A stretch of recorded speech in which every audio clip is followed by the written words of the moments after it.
अक्षर पुरुषोत्तम श्री स्वामीनारायण भगवान जय। साधना अक्षर पुरुषोत्तम महाराज जय। गुणातीतानंद स्वामी महाराज जय। भगत जी महाराज जय। शास्त्री जी महाराज जय। योगी जी महाराज जय। प्रगट गुरु हरि प्रमुख स्वामी महाराज जय। बीएपीएस शताब्दी महोत्सवनी जय। આજની પારાયણમાં ઉપસ્થિત સર્વે સંતો તથા હરિભક્તોને જય સ્વામિનારાયણ. અમેરિકાની અંદર થોડાક વર્ષો પહેલા એક સ્પર્ધાનું આયોજન કરવામાં આવ્યું હતું. આ સ્પર્ધા હતી ફિલ્મ ફેસ્ટિવલ. ફિલ્મ વચ્ચેની એક સ્પર્ધા હતી. ભારતની અંદર બોલિવૂડની અંદર દર વર્ષે લગભગ 800 જેટલી ફિલ્મ બને છે. હોલિવૂડની અંદર પણ ઘણી ફિલ્મ બને છે. આવા શોમાં ફિલ્મ બનાવનારા ઘણા વૂડ હશે જે બનાવતા હશે. તો આ સ્પર્ધાનું શીર્ષક શું હતું કે ફિલ્મ બનવાની પરંતુ ફિલ્મ ટૂંકામાં ટૂંકી હોવી જોઈએ. ધ શોર્ટેસ્ટ ફિલ્મ, ટૂંકામાં ટૂંકી ફિલ્મ જે બનાવે એને પ્રાઇઝ મળવાનું હતું. ફિલ્મ ટૂંકી ગમે, કથા ટૂંકી ગમે, પણ ફિલ્મ તો લાંબી ગમે. 3 કલાકની ફિલ્મ હોય, 3 કલાક સુધી જોઈ લીધું હોય, તો એ છતાં પણ ઊભા ન થઈએ, ધ એન્ડનું બોર્ડ આવી જાય કે બસ હવે ઊભા થાઓ, છતાં ન ઊભા થઈએ, છેવટે પેલો બત્તીવાળો બત્તી મારે કે ઊભા થાઓ તો બીજાનો વારો આવે. ત્યાર પછી આપણે ઊભા થઈએ છીએ, પણ એક્ઝિટ બાજુ જતા જતા પગ એક્ઝિટ બાજુ, મોઢું તો આપણું સ્ક્રીન તરફ હોય છે. એમાં જોવું ગમે છે, એમાં કંટાળો આવતો નથી. થિયેટરની અંદર તમે ક્યાંય મોટે ભાગે વોલ ક્લોક નહીં જુઓ. ઘડિયાળ મોટે ભાગે ત્યાં મૂકવામાં નથી. સભા મંડપમાં વક્તા આગળ 2 ઘડિયાળ ને શ્રોતાઓ આગળ તો ઘડિયાળ હોત છે, ત્યાં ઘડિયાળ મૂકવામાં આવે કે સમય વધારે ન થઈ જાય. કારણ કે પેલામાં રસ પડે છે, લાંબુ હોય તો ગમે. તો અહીંયા તો ટૂંકી ફિલ્મ બનાવવાની છે. બીજી શરત એ હતી કે આ જે ફિલ્મ બનાવો એ ફિલ્મ વાસ્તવિક જીવનને આધારિત હોવી જોઈએ. મોટે ભાગે ફિલ્મની અંદર જે બતાવવામાં આવે છે એ વાસ્તવિક જીવનની અંદર બનતું નથી હોતું. ફિલ્મમાં એક ગીતની અંદર 5-5 વાર કપડાં બદલાઈ જાય. વાસ્તવિક જીવનમાં 5 મિનિટમાં બદલો ને ક્યાં બદલાય છે? ફિલ્મની અંદર એક ગીતની અંદર કન્યાકુમારીનો સીન હોય, બીજી બાજુ પાછો કુલુ મનાલી પહોંચી ગયો હોય, દિલવાડાના દેરામાં હોય, આ બાજુ આસામમાં પહોંચી ગયા હોય. તો વાસ્તવિક જીવનમાં 5-7 મિનિટમાં આટલું ટ્રાવેલિંગ શક્ય લાગે છે? ફિલ્મમાં બતાવવામાં આવ્યું, વાસ્તવિક જીવનમાં મોટે ભાગે નથી હોતું. એક શિક્ષક વિદ્યાર્થીને પ્રશ્ન પૂછ્યો કે ફિલ્મની અંદર પણ લગ્ન બતાવવામાં આવે છે, એમાં પણ લગ્ન થાય અને વાસ્તવિક જીવનમાં પણ લગ્ન થાય, આ બંને લગ્ન જીવનમાં ભેદ શું છે? એ વખતે વિદ્યાર્થીને કંઈ ખબર ન પડ્યો કે સાહેબ લગ્ન એટલે લગ્ન, એમાં ફેર શું? એ વાસ્તવિક જીવનમાં થાય કે લગ્નમાં સેટ ઉપર આવે, લગ્ન એ લગ્ન જ છે. એ વખતે શિક્ષક વિદ્યાર્થીને આવે છે કે ફિલ્મમાં લગ્ન થતા પહેલા ટિંગ થાય. ફિલ્મની અંદર પ્રેમી ને પ્રેમિકા હોય, એ લગ્ન કરવા હોય એટલે 1-2 વિલન હોય, વિલન નડતા હોય, એને મારવા માટે ફાઇટિંગ કરવી પડે. ફિલ્મના લગ્ન જીવનમાં પહેલા ફાઇટિંગ થાય ને પછી લગ્ન થાય. વાસ્તવિક જીવનમાં પહેલા લગ્ન થાય ને પછી, એ તો મારે શું નિરૂપણ કરવું, હવે બધા જાણો છો. તો ફિલ્મનું લગ્ન જીવન ને વાસ્તવિક જીવન જુદું છે. તો અહીંયા કંઈક ફિલ્મ એવી બનાવવાની હતી જે વાસ્તવિક જીવનની અંદર ઘટનાઓ ઘટતી હોય. ઘણા બધા એક પ્રોડ્યુસરને પ્રાઇઝ પ્રાપ્ત થયું. તો ફિલ્મની સ્ટોરી શું હતી? આજની સત્સંગી જીવનની પારાયણ આપણે પ્રારંભ એના કરીએ છીએ. એ ફિલ્મની અંદર કંઈક દ્રશ્ય એવું હતું, એક હોસ્પિટલની અંદર એક વ્યક્તિને લઈ જવામાં આવ્યા. ઇન્જર્ડ થઈ ગયા હતા, સ્ટ્રેચર પર સુવાડ્યા છે. એના સગાવાલા રોકકળ કરી રહ્યા હતા. ડોક્ટર, નર્સિસ એને બચાવવાનો પ્રયત્ન કરે છે અને થિયેટરની અંદર, ઓપરેશન થિયેટરમાં અંદર લઈ જવામાં આવ્યું. બહાર રેડ લાઇટ ચાલુ થઈ ગઈ, case is serious, case is serious, case is serious. સગાવાલા બહાર ભગવાનને પ્રાર્થના કરે છે, ડોક્ટરો અંદર સર્જરી કરે છે. થોડીક સેકન્ડોની અંદર બહાર ગ્રીન લાઇટ સ્ટાર્ટ થઈ ગઈ, case is normal, case is normal.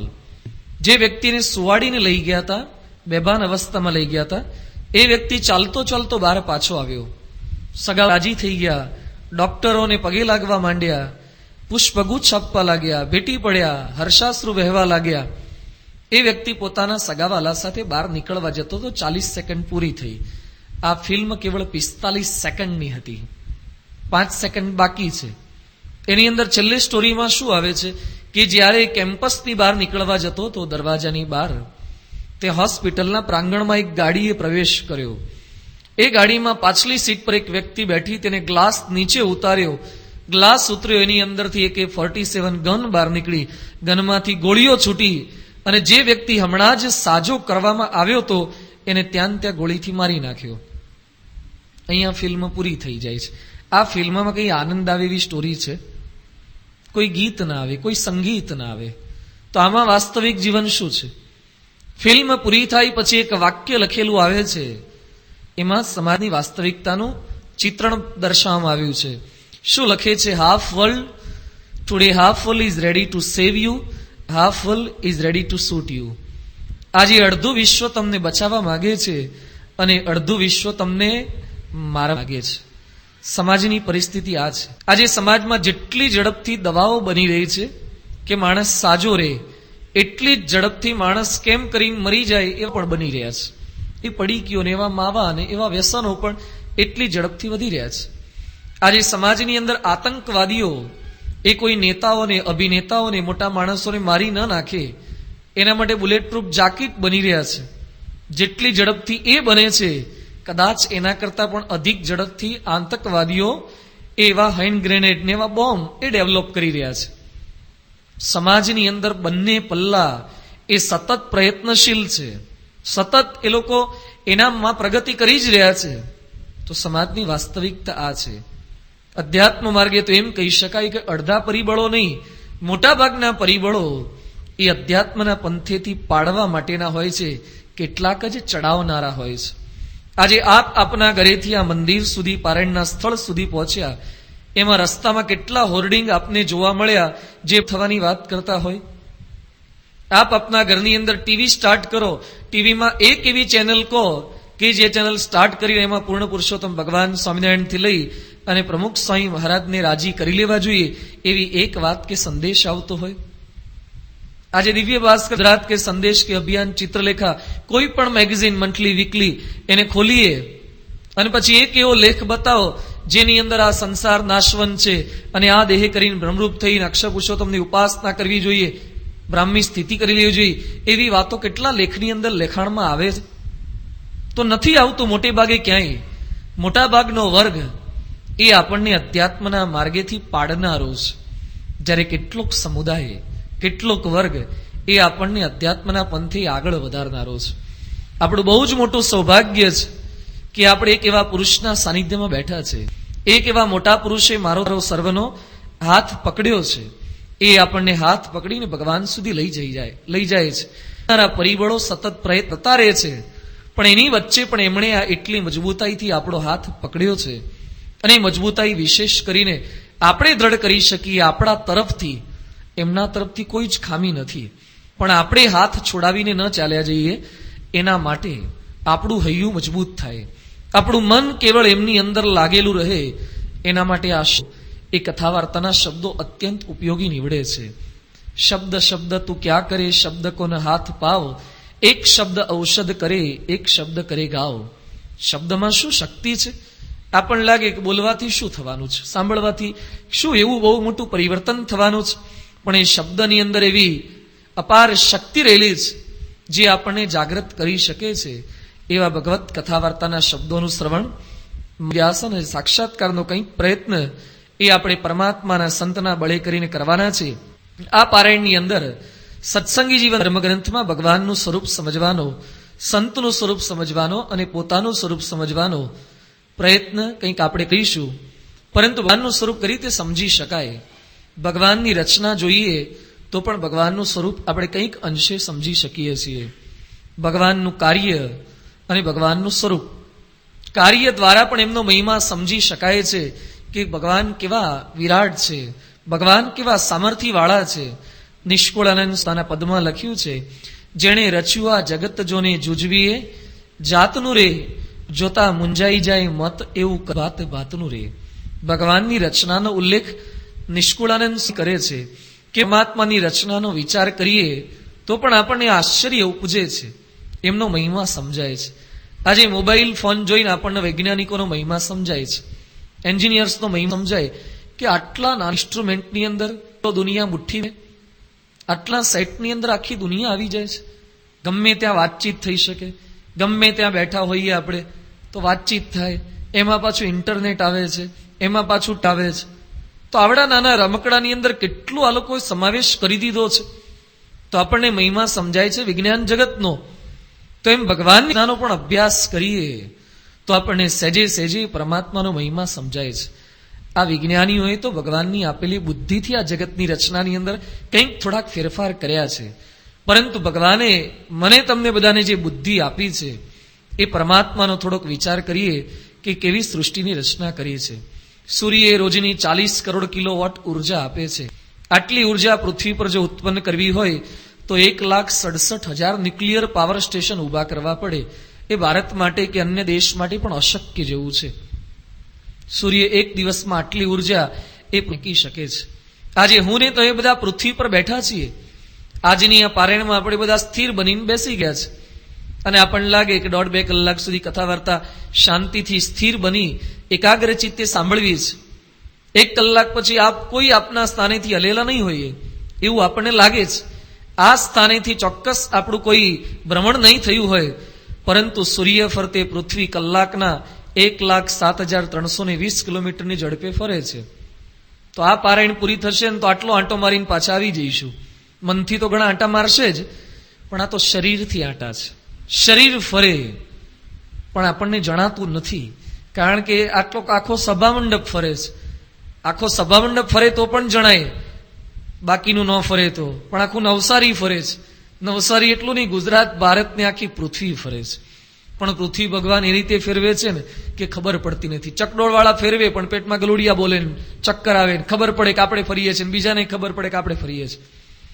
ભગવાન એ રીતે ફેરવે છે ને કોઈને ખબર પડતી નથી કે હું તમે બધા ફરીએ છીએ. એ ભગવાનની ફેરવણી છે, એ ભગવાનની રચના છે. તો એ સૃષ્ટિનો વિચાર કરીએ. ભગવાને જે સૃષ્ટિની રચના કરી, બ્રહ્માજીએ પેલા પૃથ્વી બનાવી.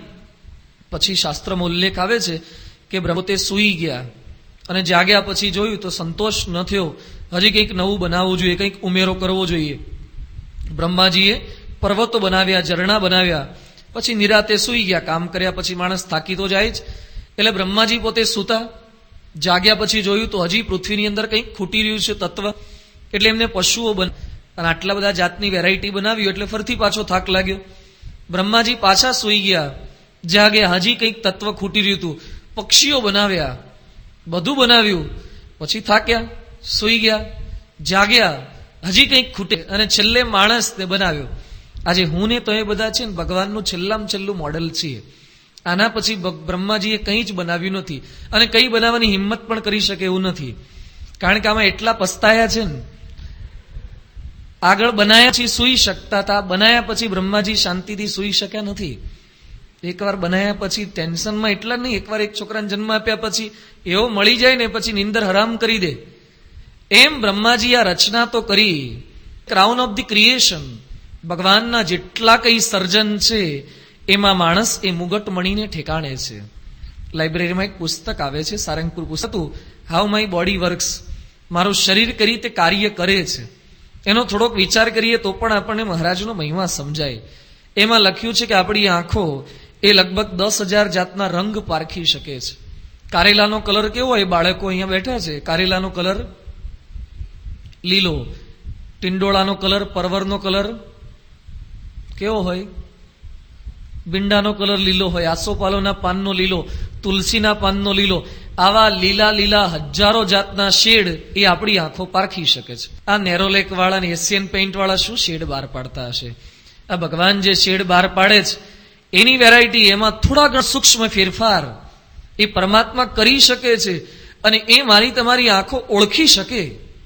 એ ભગવાને આંખોની અંદર શક્તિ મૂકી છે, નાકની અંદર શક્તિ છે.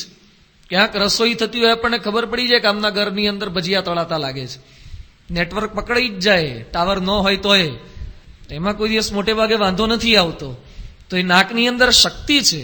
શ્રીજી મહારાજ ગઢપુરમાં એકવાર સભા ભરીને બેઠા હતા. ભાગવતનું આખ્યાન ચાલુ હતું. પ્રાગજી પુરાણી કથાનક વાંચી રહ્યા હતા. દશમ સ્કંદની કંઈક વાત આવતી હતી. એમાં દશમ સ્કંદમાં કૃષ્ણ ભગવાને વાંસળી વગાડી એટલો ઉલ્લેખ કર્યો. પછી પ્રાગજી પુરાણી કે એક થયો.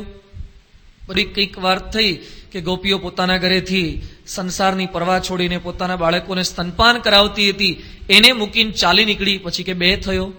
ગોપીઓ કાલિંદીના તટ, કૃષ્ણ ભગવાન એ કદંબના તરુ ઉપર પોતે બેઠેલા હતા. ભગવાને ગોપીઓનું સ્વાગતમ વો મહાભાગા, ત્રણ થયો.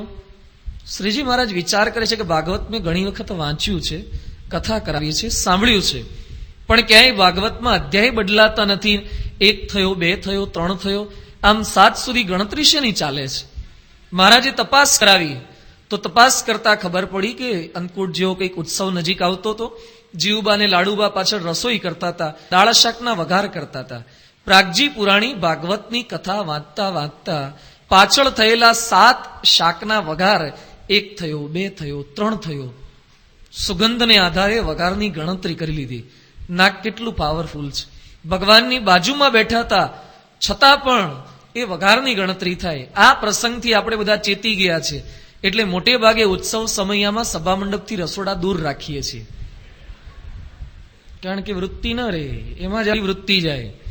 પણ એ નાકની અંદર પણ આ પ્રકારની શક્તિ રેલી છે, કાનની અંદર શક્તિ રેલી છે. અવાજ પારખી શકાય.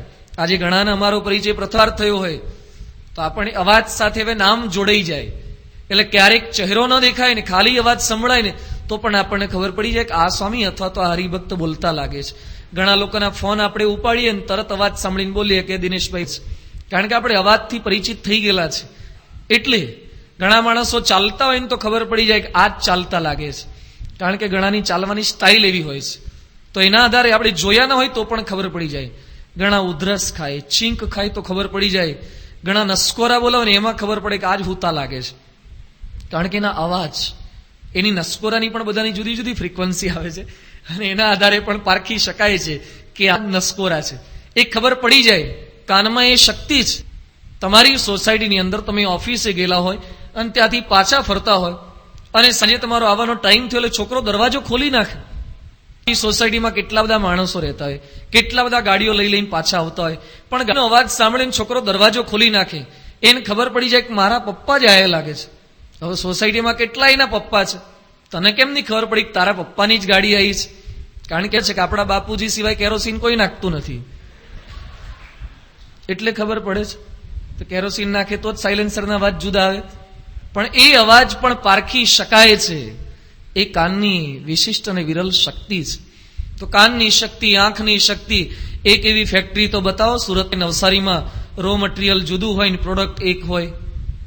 આ સાઉથ વાળા ભાત ખાય છે, ઉપર રોટલીઓ ખાય છે, અમુક મુસલમાનો માંસ ખાય છે, ચીનાઓ બતક ખાય ને સાપ ખાય. બધા જાત જાતનું જુદું જુદું ઘણું ખાતા હોય છે. રો મટીરિયલ જુદું જુદું, પ્રોડક્ટ દરેકની લોહી એક જ બને.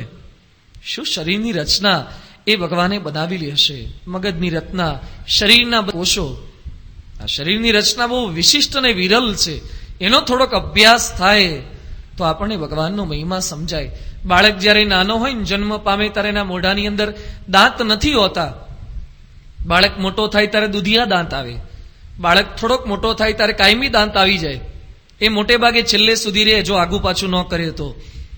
અને પછી દાંત ગડપણ આવે એટલે પાછા પડી જાય. જો ભગવાન બાળકને દાંત કેમ નથી આપતા? બાળક જન્મે ત્યારે ઇનબિલ્ટ દાંત આપી દેવા જોઈએ ને.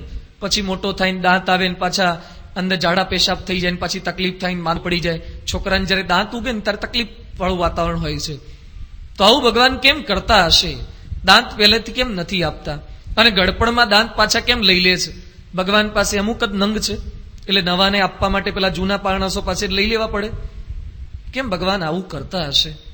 બાળકને દાંત નથી આપતા, ભગવાન જાણે છે એની હોજરી મજબૂત નથી. એ બાળકને માતાને સ્તનપાન કરશે, જો દાંત આપીશું બચકા ભરશે એટલે દાંત ન અપાય. એ બારે બારે ખાવા લાગશે, પચાઈ ન શકે એટલે દાંત ન અપાય. તો ગડપણમાં દાંત પાછા કેમ લઈ લે છે? જાણે છે આખી જિંદગી આને શેરડીના સાંઠા જ ઉલાળ્યા છે, આગુ પાછું ખાધું છે. એ વખતે હોજરી મજબૂત હતી, હવે હોજરી મજબૂત નથી રહી, દાંત પાછા લઈ લેવાના. એટલે પોચું પોચું હોય એટલું ખાય, જે પચે એવું હોય એટલું ખાય. પણ પણ આપણે એટલા હોશિયાર છીએ અને ચોકઠા પહેરી પહેરીને ટોસ્ટ તો ખાવાના જ. ભગવાનને ઉઠા ભણાવે એટલા માણસો તૈયાર થઈ ગયા છે. પણ કહેવાનું શું કે આ શરીરની રચના, ભગવાનની રચનાનો કોઈ પાર પામી શકે નહીં. માણસોને વાળ ધોળા થાય, માણસો વાળ કાળા કરે છે. માણસની વિશિષ્ટ પ્રકૃતિ છે. કાળા પૈસાને ધોળા કરે, ધોળા વાળને કાળા કરે. બે રીતે આપણે ફેરફાર કરીએ છીએ. ધોળા વાળ થઈ ગયા ને કાળા કરવાના, પણ ઉગે એને કોણ પૂગે? જે ઉગ્યા જ કરે એને કેમ ના પોગી શકવાના? ઘણી વાર માણસો ઉપરથી વાળ કાળા કરે, ઉપરના ડુંડા કાળા હોય ને મૂળિયા ધોળા થઈ ગયા હોય, કેમ ના પોગી શકવાના તમે? આ શરીરની રચના છે. તો કોણે બનાવ્યું છે? અદભુત ટેકનોલોજી છે. રાજકોટના એક ભાઈ હમણાં મદ્રાસ ગયા હતા. મેં કહ્યું શાના માટે ગયા? એ કે મારા ભાઈને અચાનક બારી અંદર લપસી ગયા. મેં કહ્યું શું થયું? ધામમાં નથી? ના કે ધામમાં નથી ગયા, પણ થોડો કંઈક એવો મૂઢમાર વાગી ગયો, મને જોઈ શકે, ઓળખી શકે છે, પણ બોલવાનું પૂરું થઈ ગયું. હવે ખાલી બાથરૂમમાં લપસી ગયા, એમાં અંદર કોણ જાણે સ્ક્રૂમાં કંઈક કનેક્શનમાં એકા જ વાયરનું કનેક્શન ઢીલું પડી ગયું અને ઓળખ ખાલી છે કે ભાઈ આવ્યા છે રાજકોટથી, પણ એક પણ વાક્ય બોલી નથી શકતા. ઓળખે પણ મગજ એ મોઢાને સંદેશ નથી આપી શકતું. હવે અહીંયા નેટવર્કમાં કઈ ટાવર પકડાતો નહીં હોય? કેટલું ડિસ્ટન્સ છે? અહીંયાથી અહીંયા સુધી પહોંચાડવામાં શું ડિસ્ટન્સ છે? પણ છતાં પણ સહેજ કનેક્શન લૂઝ થઈ જાય, તાકાત નથી કે એને ફરીથી જાગૃત કરી શકે. એ શરીરની રચના ભગવાને બનાવી છે. આવું દિવ્ય શરીર પ્રાપ્ત થયું. એ શરીર પ્રાપ્ત થયા પછી પણ માણસો એ હતાશ નિરાશ શા માટે? આવું દિવ્ય શરીર પ્રાપ્ત થયા પછી પણ માણસો આત્મહત્યા શા માટે કરે છે? પરદેશની અંદર એક પુસ્તક બહાર પડ્યું છે, હાઉ ટુ સુસાઇડ ઇઝીલી. કઈ રીતે સરળતાથી મરવું. કારણ કે ઘણાને મરતા ન આવડે. ઉપરથી ઠેકડો મારે, પોતે બચી જાય, નીચે રોડ પર જતોય મરી જાય, એના ઉપર પડે. રેલવેના પાટા પર હુવા ગયો હોય, ટ્રેનના ટાઈમ ખબર ન હોય, જાય બચી જાય. અથવા ઝેર ખાય, ઝેરમાં પાછું ભેળસેળ વાળું આજકાલ તો હવે બધું ઝેરમાં ભેળસેળ આવે, એમાં બચી જાય. અથવા પંખાને પાંખીએ લટકે ને પાંખિયા વળી જાય. એ ફાવવું જોઈએ ને, મરતા ફાવવું જોઈએ ને. તો પુસ્તક બહાર પાડે જ કઈ રીતે મરવું. અને એમાં એક ટી બનાવી છે અમેરિકા વાળાએ, કિલિંગ બેગ. એ તમે થેલી પહેરો ને, જેમ ઉનાળામાં સદરો પહેરે ને, ગરમીમાં સદરો પહેરે, જબ્બો પહેરે, એમાં આવો જબ્બો આવે છે પ્લાસ્ટિકનો, પોટેશિયમ સાયનાઇડ વાળો. એ પહેરો ને, તમને એમ લાગે ખળવાશ, થોડીક વારમાં ઉપડી જ જાઓ, કશી વેદના નહીં, કોઈ પ્રકારની તકલીફ નહીં. હવે આનું એડ્રેસ હું નહીં કહેતો, કારણ કે તમે કદાચ ઉપયોગ કરી લો તો એટલાનું એડ્રેસ કહેવાય નહીં, ક્યાં મળે છે પાછું. તો આ પણ પરદેશની અંદર આ જાગૃત થયું છે. આવા સંશોધનો માણસ કરે છે, કઈ રીતે મરવું કરવું. એ તો આવું દિવ્ય શરીર પ્રાપ્ત થયા પછી કેમ કરવું પડે છે? શા માટે આવી તકલીફો ઊભી થાય છે? અશાંતિ, પ્રશ્નો એટલા ને એટલા જ એ રહ્યા કરે છે સમાજની અંદર. તો કથા વાર્તા થકી એ સ્થિરતા પ્રાપ્ત થાય છે. કથા વાર્તા બાહ્ય ફેરફાર કંઈ જ નથી કરતી. ભાગવતમાં ઉલ્લેખ આવે છે, જેના માટે સુખદેવજીએ ભાગવતની કથા સંભળાવી પરીક્ષિત. 7 દિવસની આખી કથા વાર્તા પૂર્ણ થઈ ગઈ અને પછી 7 દિવસના અંતે તક્ષક નાગ આવીને પરીક્ષિતને કરડ્યો પણ ખરો. લોકો કહેતા કે પેલા બાવાએ બોલ બોલ કર્યું, પેલા એ સાંભળ કર્યું, છતાં પણ સાપ આવીને કરડ્યો તો ખરો જ. તો કથા વાર્તા સાંભળવાથી લાભ શું થયો? અને આપણે ખરેખર વિચાર કરીએ તો એવું લાગે કે સાપ કરડવાનો હતો, તો કથા સાંભળ્યા થકી સાપની નિવૃત્તિ તો થઈ નથી. પણ જે પરીક્ષિત કથા વાર્તા સાંભળતા પહેલા જે મૃત્યુ થકી ડરતા હતા, એ જ પરીક્ષિત કથા વાર્તાના અંતે પોતે શું બોલી ઉઠ્યા? ભગવન તક્ષકાદિભ્યો મૃત્યુર્ભ્યો ન બિભેમિહમ પ્રવિષ્ટો બ્રહ્મ નિર્વાણમ અભયમ દર્શિતમ ત્વયા. હે પ્રભુ, પેલા હું નાગ થકી ડરતો હતો, હવે મારી બીક દૂર થઈ ગઈ છે. અભયમ દર્શિતમ ત્વયા, તમે મને અભય કરી નાખ્યો, નિર્ભય કરી નાખ્યો. કથા વાર્તા આ કાર્ય કરી શકે છે. બાહ્ય ફેરફાર વિજ્ઞાન કરે છે, આંતરિક ફેરફાર કથા વાર્તા કરે છે. બાર રોડ ઉપર સિટીની અંદર બ્યુટી પાર્લરો હોય છે. એ બ્યુટી પાર્લર તમે કાળા હોય કે વાળવાળા હોય ને તો થોડાક સીધા કરી નાખે, લગ્ન પહેલા કે લગ્ન પછી કે જયારે જરૂરિયાત હોય ત્યારે તમને કરી આપે, થોડોક ફેરફાર કરી આપે અને આપણે રાજી થઈએ કે વાહ ઉજળા થઈ ગયા, તો થોડોક ટાઈમ ચાલે છે. એ બ્યુટી પાર્લર તમારા બાહ્ય રૂપ રંગમાં ફેરફાર કરે. કથા વાર્તા પ્યોરિટી પાર્લર છે. કયું પાર્લર છે? It's not a beauty parlour, it's a purity parlour. એ અંદરથી ફેરફાર કરે છે. બહાર ગમે તેટલી બ્યુટી હોય પણ અંદર પ્યોરિટી ના હોય તો બહારની કોઈ જ બ્યુટી કામ લાગતી નથી. એટલે કથા વાર્તા થકી દ્રઢ થાય છે, શાંતિ મળે છે. તો પરીક્ષિતની અંદરની સ્થિરતા પ્રાપ્ત થઈ. અંદરથી એ નિર્ભયતા પ્રાપ્ત થઈ, અંદરથી ભગવાનનો નિશ્ચય એની પરિપક્વ થઈ ગયો. તો 5 દિવસની આ પારાયણ સાંભળ્યા પછી કદાચ કોઈ નવસારીના રોડપતિ હરિભક્ત હશે તો કરોડપતિ નહીં થઈ જવાય. કથા વાર્તા સાંભળ્યા પછી કોઈ નિસંતાન હોય તો સંતાનની પ્રાપ્તિ થશે એવી કોઈ કથા વાર્તા ગેરંટી નથી આપતી. કથા વાર્તા સાંભળ્યા પછી નોકરી નહીં હોય, 5 દિવસ સાંભળો તો નોકરી મળી જાય એવી કોઈ ગેરંટી ભારત વર્ષની કે હિન્દુ ધર્મની કોઈ કથા વાર્તા નથી આપતી.